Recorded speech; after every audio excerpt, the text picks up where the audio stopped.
Hey guys, we're back. Sorry for the wait. We just get kind of busy. You know how it is. CJ's in college, I'm working. We do what we can when we can. And we finally got a Bug's Life to critique, right CJ? May Hasbro burn in hell. What? Preferably over a low flame, so it's slow, agonizing torture. CJ? That was the most contrived, cliched piece of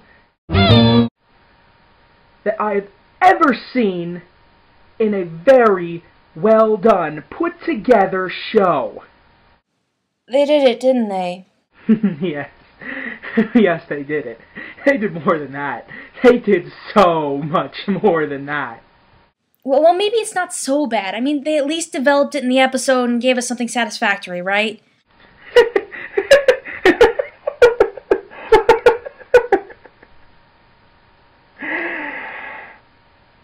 Addict, do you think I would be this angry if they did something right?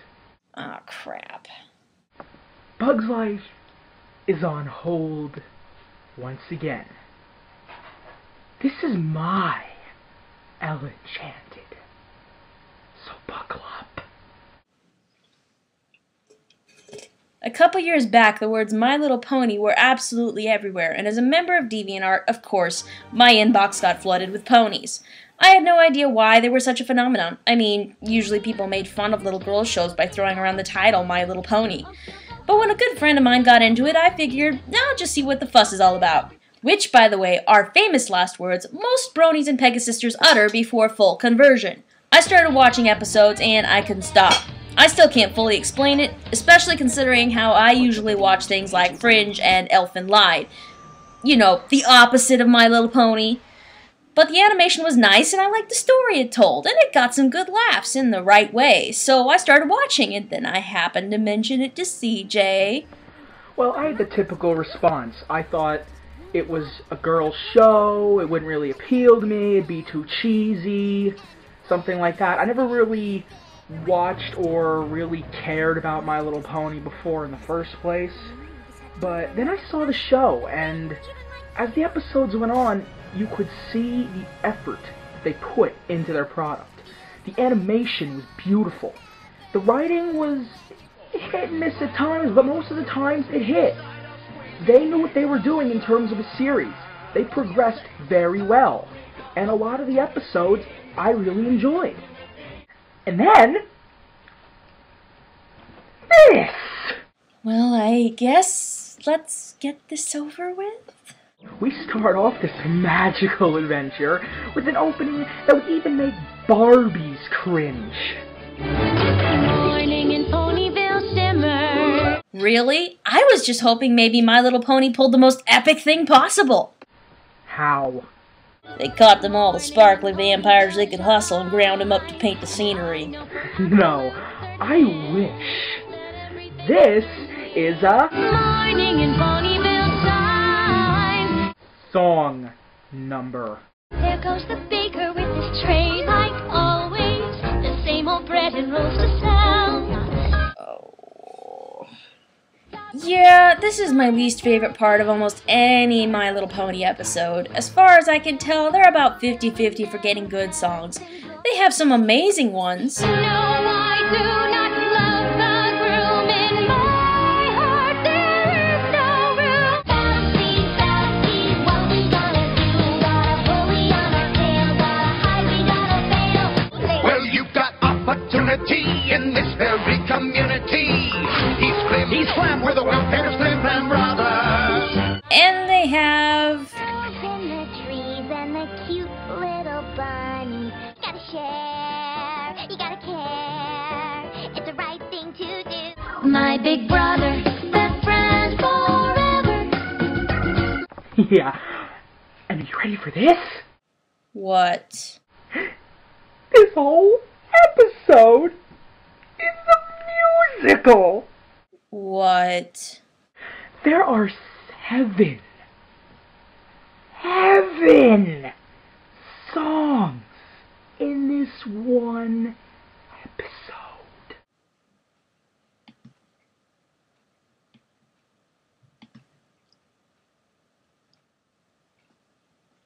Ponyville is so gentle and still. Can things ever go wrong? I don't think that they will. Nothing can go wrong. Nothing can go wrong? This is the town that got almost overruled by Princess Luna, aka Nightmare Moon. Got turned upside down and all around by Discord, got overrun by a swarm of Parasprites, almost destroyed by a giant spike, and countless other things have happened to it. Wow. I just realized Ponyville turned into The city of Townsville! And you're saying that nothing is going to go wrong. How long until something goes wrong? Yeah, about 10 seconds? Okay. Proceed. Something tells me everything is not going to be fine. Doi! Quick explanation for those of you who don't know. Cutie marks are marks that are gained by a pony when they discover what their talent or gift in life is, and reflects that for all the world to see. It's as intrinsic to their identity as their name, really. We even have several episodes about characters who don't have their cutie marks yet, trying desperately to figure out what they're good at so they can get them. Look, really quick rundown of every character.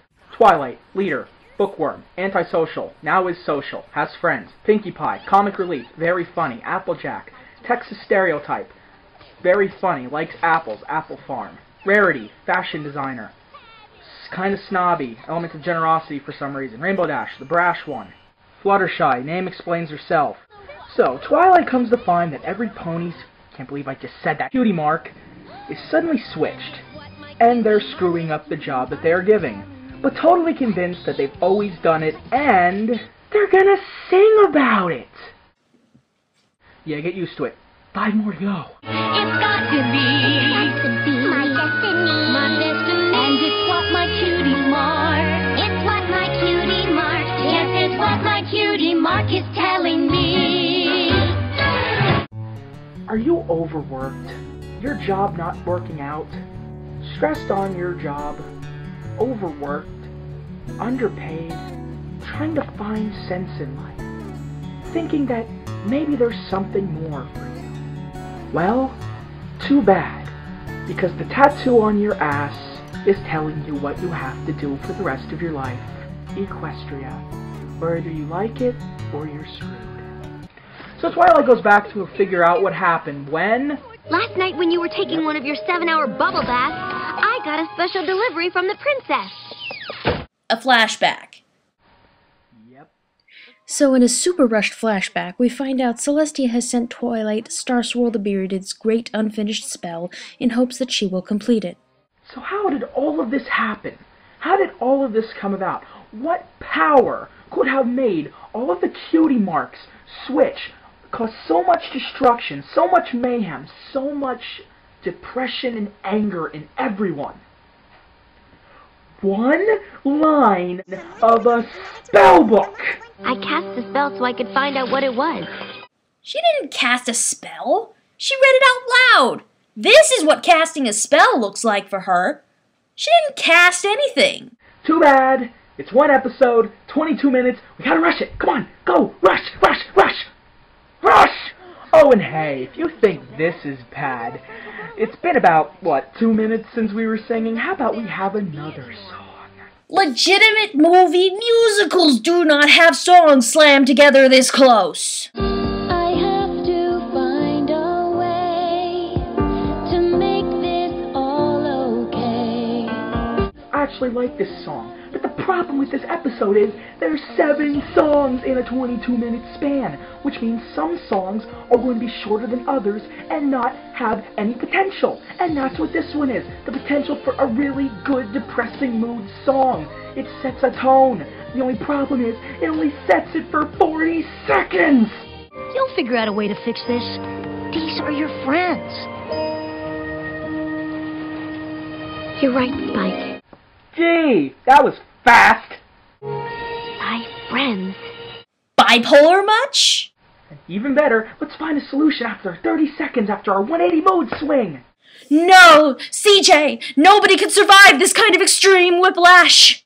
No, it must be done. We are 7 minutes in already. We have to have a resolution now. No! I've got it. I know what to do. This is why My Little Pony season openers and closers are always 2 episodes, people, because it gave the writers enough time to tell you a good story without this kind of plot-based whiplash. So Twilight goes to remind her friends of who they really are, because currently they all suck at their destinies and are miserable. They go to help Rainbow Dash, who's about to be cannibalized, for kids. And of course, every animal listens to Fluttershy because that's her real destiny, and...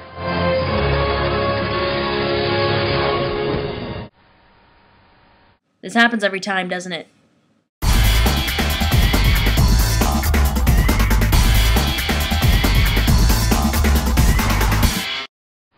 Yep. That is stupid. Really. And of course, not ripping off any earlier parts of the show at all.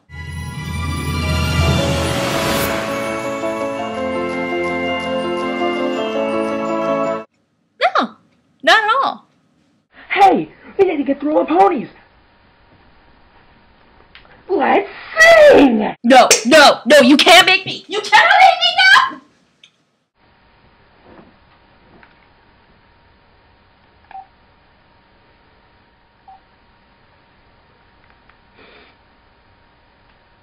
Yeah, I need to call in a favor. I'm going to send you an address. And I need you to go there and make her an offer she can't refuse. Thanks.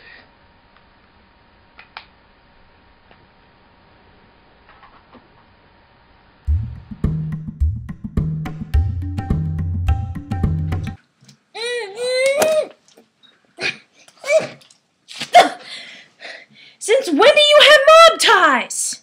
You will experience this hell with me. I went through hell with Ella Enchanted with you, and that was a full-length feature. This is 22 minutes. You're crazy.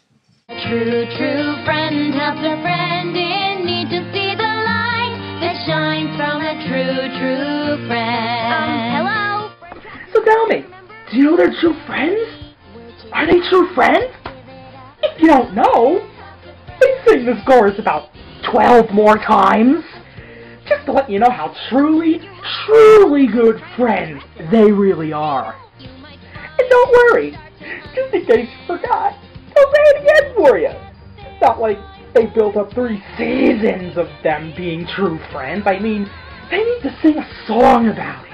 The longest song in the episode about it. Charity needs your help. She's trying hard, doing what she can. We can try to do what we can now. Lyrics in this song are killing me. Anything in this song could have been spoken, and it would have been so much better. It would have made sense. So we're at the 13-minute mark, and the conflict is completely resolved. Horribly. What do we do now? We go back and solve the spell that the greatest unicorn in all of history couldn't solve, by writing a rhyme off the top of her head and adding a period. Move on. What happened? Oh god, they killed her before the plot got any worse. I wish. It's a 2001 Pony Odyssey? Open the pod bay doors, Hal! I'm sorry, Dave. I can't do that. You did something today that's never been done before. Something even a great unicorn like Star Swirl the Bearded was not able to do, because he did not understand friendship like you do. So the reason Star Swirl the Bearded could not figure out this problem, the smartest, most magical unicorn in the history of Equestria, could not solve this particular spell, is because he could not understand friendship. Screw you. Friendship is? No, don't say it. You know why? 'Cause Celestia's gonna sing it for you. You've got to be joking. No. Welcome to hell. You've come such a long, long way, and I've watched you from that very first day. You've grown Trollistia! up Must not and your sing! new Make it stop! life has Make it begun. stop! Somebody shut Trollistia up! Fulfill your destiny. And at the end of the song,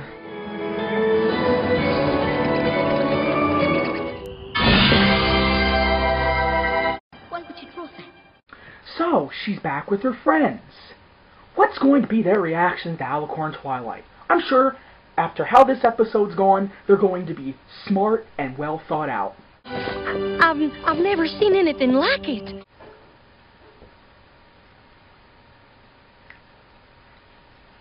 Do I even respond to that? You look just like a princess. That's because she is a princess. It's official! Twilight Sparkle just got hit with Disney Princess Syndrome.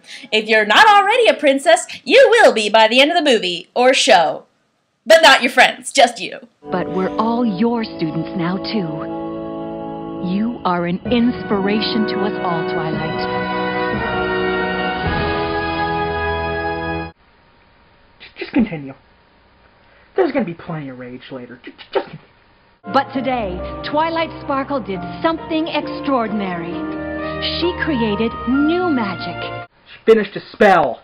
proving without a doubt that she is ready to be crowned Equestria's newest princess. Ready? Have you checked her mental state lately? What is sticking? I'll make your friendship problems. Shh, be quiet. Do you know why?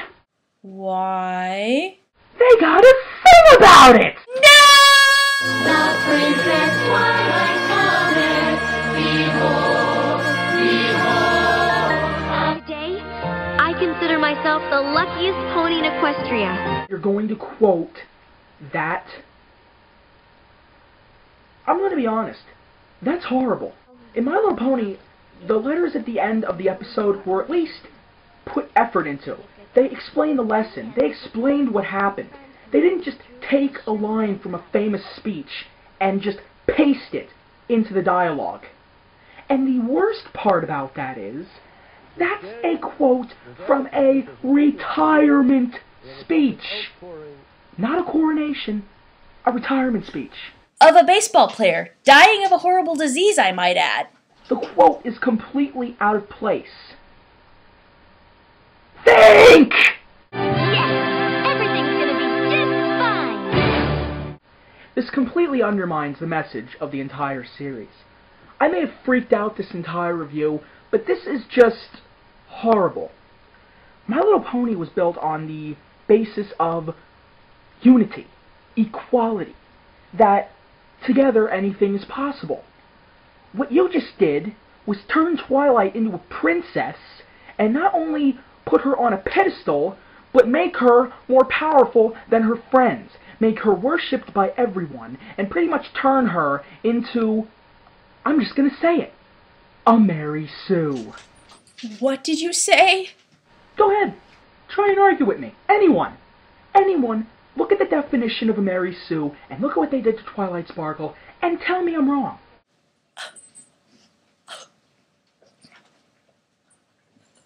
Okay, real quick.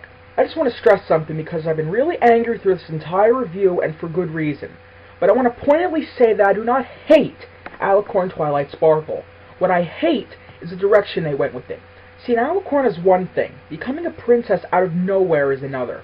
If Twilight was just made an Alicorn, given wings, then I would not have cared as much as I do or have been as angry as I am and was throughout this entire review. If they had made her receiving wings a new step in her studies, I would have been all for it. It would have been a great stepping point for a new season, and it could have led to some great interactions and examples. Like, for instance, Twilight doesn't know how to fly, being grounded all her life, and Rainbow Dash elects to teach her about flight, with the aid of Fluttershy. It'd go down the struggles of flight, and Twilight could have learned a great deal, and not only that, been given more of a closer bond to her Pegasus friends and a newfound respect for what it means to fly and have wings in general. It could have been really touching, and it could have been interesting to see what became of it. What Hasbro did was not just make her an alicorn, but made her a princess, just like that. And you could be all in their defense saying she did a wonderful task. She finished a spell. In my opinion, that does not accumulate princess status.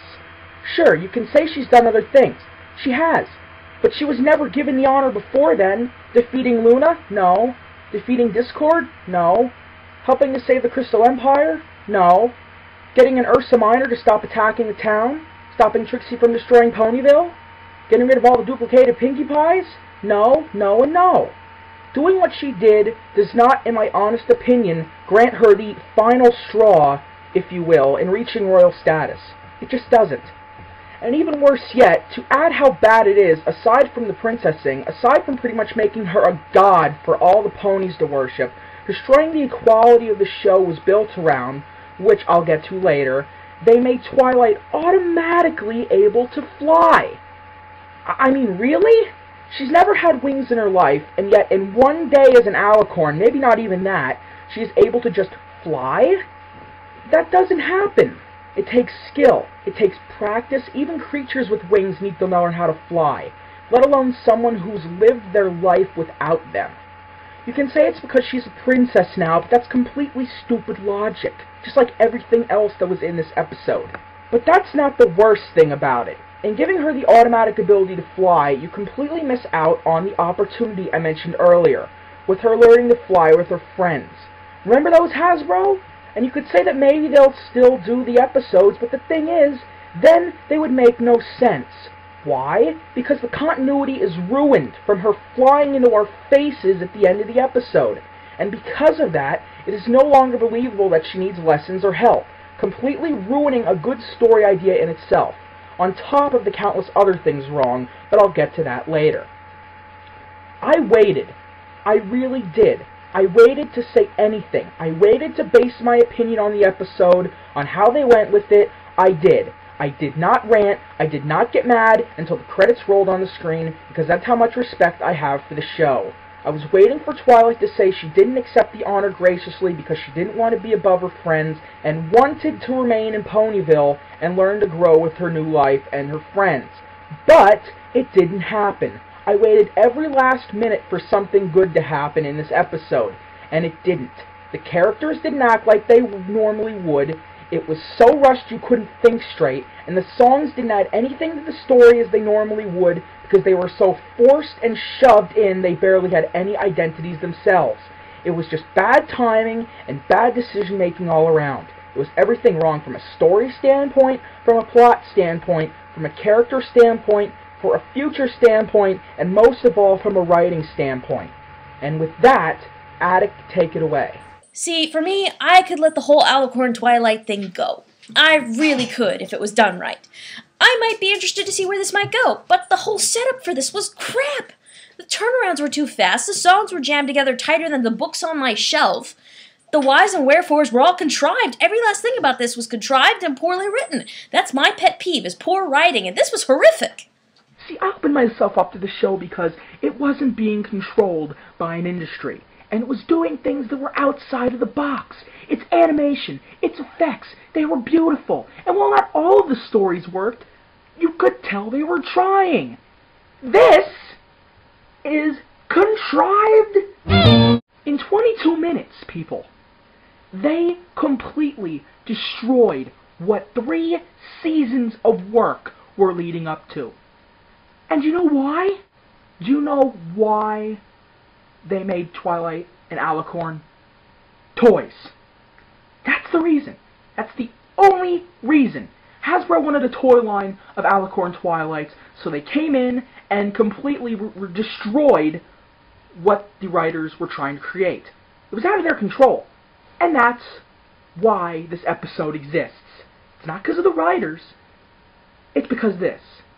And a lot of people are blaming M.A. Larson for this. M.A. Larson is the best writer My Little Pony has had, aside from Lauren Faust. M.A. Larson has written some of the best My Little Pony episodes. He's written The Return of Harmony, Secret of My Excess, Sonic Rainboom, among many, many more great episodes. But when you're handed crap, what are you supposed to do with it? Nothing. Because you can't do anything with it. All you get is this. And God, it is awful. This episode would have been amazing if it was a crack episode, or if they released it as an April Fool's Day prank. I'd even take the "it was all a dream" cliche over what just happened. And now Season 4 is coming out, and it's going to be 26 episodes long, and it has to follow up this. My excitement for this show has flatlined because of this episode. Now, I've heard rumors that this is supposed to be a big 3-part saga, but honestly, if they don't turn Twilight back into a unicorn by the end of that, what do? You've completely changed the dynamic of the show 3 seasons to this point, and now you've put Twilight on a pedestal as a princess above her friends, above everyone else, and made her a Mary Sue. So honestly, I'm not looking forward to Season 4 right now. I'm worried about this show. I'm worried it's going to take a very bad turn. I'm trying to stay optimistic, but right now, it's hard. It's very hard after seeing that episode. The Hub survives on My Little Pony. It is their most watched show in history. And I'm afraid that it's going to take a turn for the worst. I hope I'm wrong. I really hope I'm wrong. But my spirits are not up, guys. Not at all. Remember, though, this is Hasbro's handiwork. The writers did the best they could with what they were given, I'm sure. All I can say is, after we've ripped this one a new one, I can't wait to see what Josh Scorcher puts out. I really hope he has 911 on standby for his upcoming aneurysm. I'm Channel Jacker. I'm Fiction Addict. And we are... Sorry, I can't do it. Not today. We are the StoryTrollers. Where are you going? No! You can't leave me like that! Come back here!